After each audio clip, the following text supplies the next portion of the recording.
Chair recognizes Mr. Evangelidis of Holden. Thank you, Mr. Speaker. Through you to the members. Once again, I had great optimism coming up to Beacon Hill today. I thought this may be the day in 6 years that I heard some members of the minority party utter those beautiful full words, "The Republicans were right." I haven't heard it yet, but I'm still hopeful. Because we all were here last year when we voted on a budget. There was an increase of $1.4 billion over the previous year's budget. And it was the Republicans who said, time after time after time, this budget is unaffordable, this budget is unsustainable, and even worse, that if you pass this budget, we will be back here making more painful retroactive cuts pursuant to 9C. Those very words are uttered from this podium time after time after time by nearly every member of the Republican delegation. And we all know, who's been through this before, that 9C retroactive cuts are the most painful, most irresponsible type of cutting we can do as legislators. And yet we went ahead and we passed that budget at the time that we knew we could not afford. And we're back here, just like we projected we'd be doing this. Now, to make matters worse, the governor signed this budget last July when it came before his desk. And he knew at that time that this budget was hundreds of millions of dollars out of whack. And yet he went ahead and signed it, and he vetoed only a small fraction of $120 million of what he himself knew was an unbalanced, unsustainable, unaffordable budget.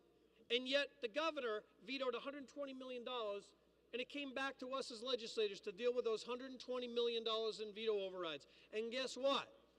It was the Republicans who stood with the governor, sustaining any possibility we had to reduce the spending in this budget. And yet, in the end, every veto override was brought forward and spent by this legislature, and thus we find ourselves back here.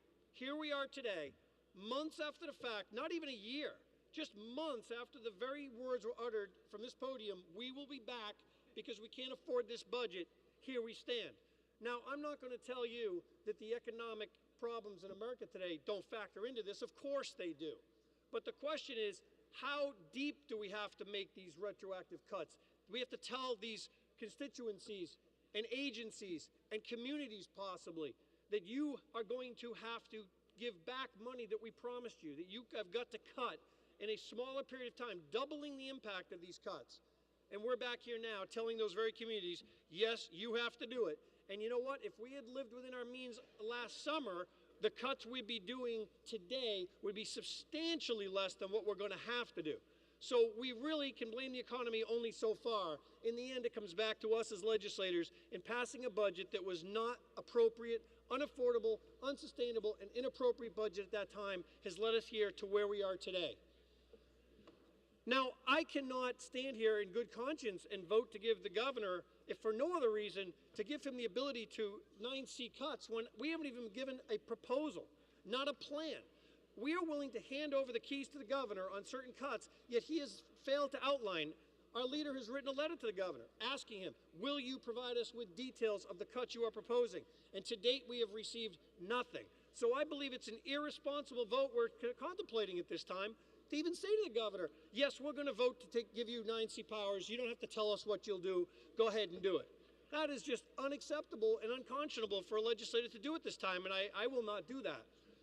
Now, additionally, I will say this to you all as Republicans. There have been statements made before, but again, we have said to you today, read our lips.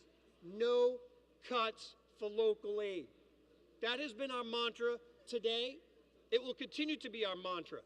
That is the lifeblood of what our communities have asked us for. Local aid for our schools, for our police, our fire, our libraries, our senior centers, and we've made a pledge to them. We will protect your local aid as a last resort of cuts, not something that we put on the chopping block today. Just months after doing this, without having analyzed this budget and made a sincere effort as a legislature to cut local aid last, not at this time.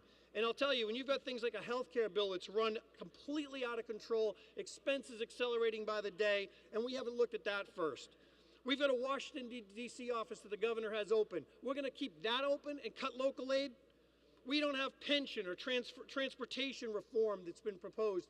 We have not adopted that type of reform, and yet we're willing to let the governor cut local aid. We've got thousands of new state employees that have been hired just in the last couple of years, and yet we say go ahead and cut local aid before you cut those.